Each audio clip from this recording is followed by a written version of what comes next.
Objectiu de desenvolupament sostenible número 8. Treball decent i creixement Bon econòmic. dia, avui estic cara al sol, no perquè m'hagi trastocat, sinó perquè avui és dia de festa. Curiosament es diu Dia del Treball, dia en què celebrem l'homenatge als màrtirs de Chicago, que se celebra a tot el món, excepte als Estats Units, que es fa al setembre, al Regne Unit i Andorra.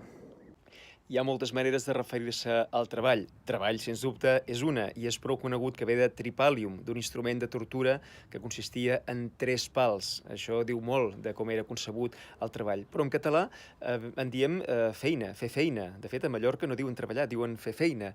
I això ve de facienda, en llatí, que volia dir exactament allò que s'ha de fer. D'alguna manera, avui en anglès, i cada vegada més a tot arreu, fem servir l'expressió to do, és a dir, aquelles feines que estan per fer. Doncs feina vol dir exactament to do.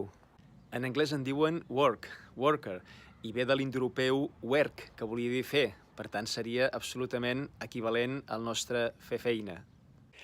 Podem parlar d'assalariats, podem parlar d'empleats. Empleats és curiós, ens ve del castellà i al castellà li ve del francès. I finalment del llatí implicare, que vol dir implicar.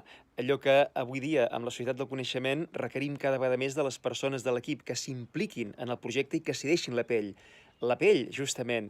Fixeu-vos que hi havia una arrel indoeuropea que era pel, que volia dir pell, i que volia dir també embolicar amb la pell. Això va donar lloc, aquest pel va donar lloc a plec, que tenia aquest sentit més de plegar.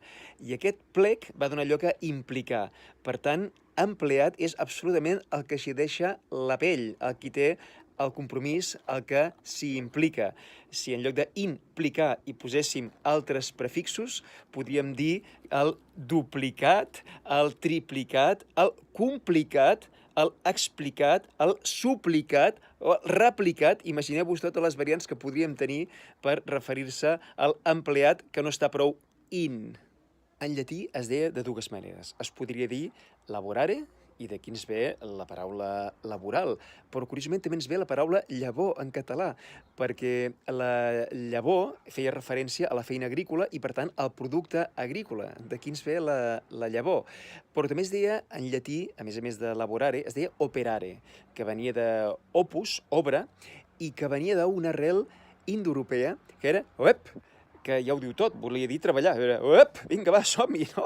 Doncs aquest uep va passar a opus i d'opus a operare. I operare ens va deixar en primer lloc obrer, que era la paraula que es feia servir inicialment, ja en l'edat mitjana, però que després, agafant per la via culta, ens va donar operari.